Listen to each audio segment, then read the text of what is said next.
Well, the Coalition is not going to insist on these amendments, but I would draw to the attention of the chamber the basis of the amendment that was put forward by Senator Lambie actually served to support two cohorts of people, more particularly than others, by allowing podiatrists to be able to, or endorsed podiatrists to be able to prescribe within their scope.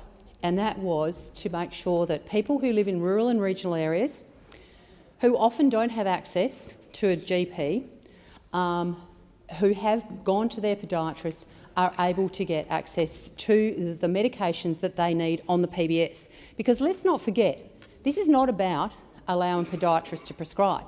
This is about podiatrists who already can prescribe being able to get access to the medications for their patients on the PBS.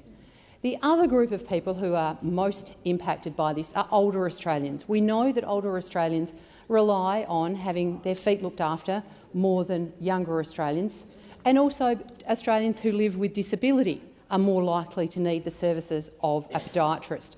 So what we have here is the government refusing to accept an amendment that would allow people in rural and regional Australia, older Australians and people who live with a disability, the ability for their prescribing podiatrist to actually let them get their medications on the PBS.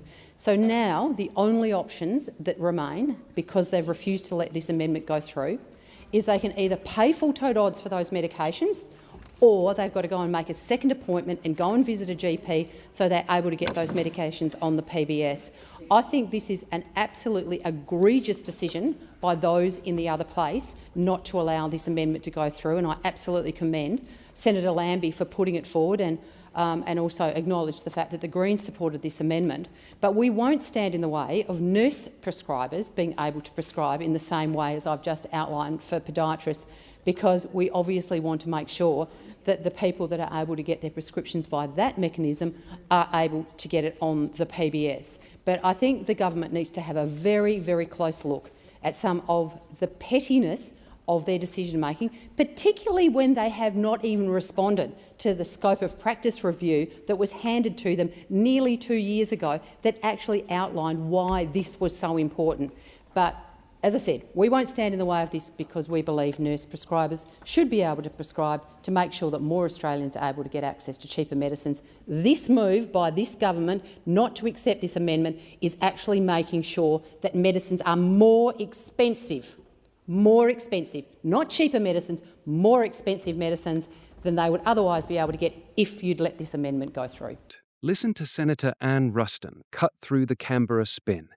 This isn't about giving podiatrists new powers. These are qualified professionals who can already prescribe pain relief, antibiotics, and more within their scope.